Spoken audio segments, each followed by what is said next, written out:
the onset, I made it clear that I don't have a problem with the current authority that is licensing the mining sector, which is the Department of Mineral Resources. I actually think that they've done quite a good work.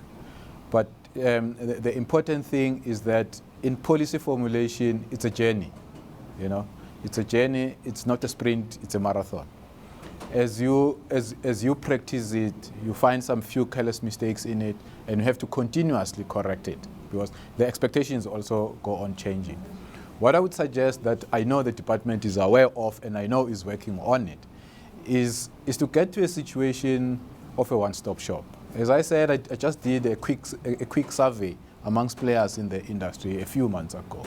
And the major problem that they have is the turnaround time of licensing. It takes too long.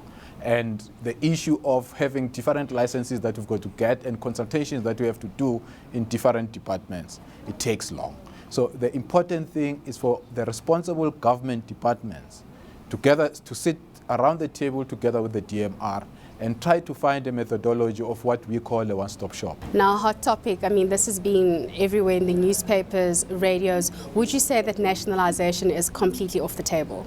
I think from my side, as I said in my presentation today, it's quite important for all of us to understand why the issue of nationalization has gained ground. Okay, there are a number of aspects that inform it. But for me, the one that I talked about today was the expectation from the communities.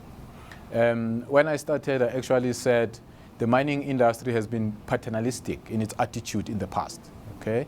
In the past, you would see a mining company coming in a rural area that had nothing, put up a shaft. After putting up a shaft, we'll create single-sex hostels. Males from different parts of the country will go to that area and be housed in single-sex hostels, be paid a salary, be given free food, and all that. Okay? And it went on, the mother started coming in and settling with the husband around the mining areas. The same applied, in the sense that they would get a ration on a weekly basis of food. You know? And it went on, the children grew up there, the mine would build schools. So even the current people who are seeing it, when they see a mine coming in, they expect that paternalistic attitude to continue. However, the mining houses, with the development of time, changed their attitude. What happened was they stopped giving their employees houses. They've stopped giving most of their employees houses. They've allowed their employees to have a housing allowance. Hence, now we start seeing a lot of mushrooming of squatter camps around the mining areas. Africa has 40% of the world's reserves. However, only 15% of exploration is actually done here. Is the state-owned company going to work on the same premise as nationalization? What I said was that I believe that we should have a state-owned exploration company because I feel the activities of exploration in South Africa have decreased in the sense that broadly, we all know where you find coal in South Africa. We all know where you find PGMs. So in broad terms, South Africa has been well covered. And we have an institution called the Council for Geosciences. It's done excellent work as far as depicting the major geological terrains in South Africa. But what is happening is there's lack of junior companies participating in exploration in South Africa, especially in areas adjoining the big areas. So when the IMPRDA was introduced, the hope was that we'll have quite a number of junior foreign companies coming to South Africa. They did come, okay? But now the activity has decreased. And how my feeling is that if you want to resuscitate that activity again in South Africa, you need to have junior exploration companies. Hence, I suggest that we have a junior state exploration company. My final question to you is, you've been in the mining industry for many years and you've seen South Africa go through its cyclical booms and recessions, and one of the things now that have come up that South Africa should be doing is looking at beneficiation.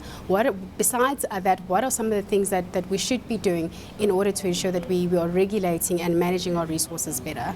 Okay, I think as I said earlier on that personally, I don't see why we have so much affinity to mining, because we mine in order to get a product.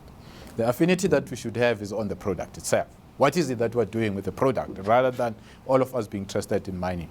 I mean, and along those lines, that's why I talked about key minerals that I think are strategic for this country. For example, your energy minerals that are quite strategic for this country.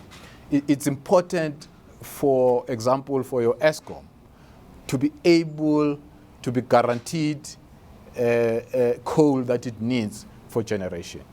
The important thing going forward is for us to try and see how clean can we make that coal so that we can stop the environmental liability that is caused by coal. Such things, for me, are quite important for us going forward. But the most critical one is to have a mining vision. Know where we are going. I made an example with the mining charter, that the mining charter is the only vision with the time frame that we've ever had in this country. 10 years, and we're almost at that 10 years. And we need to have constantly long-term vision.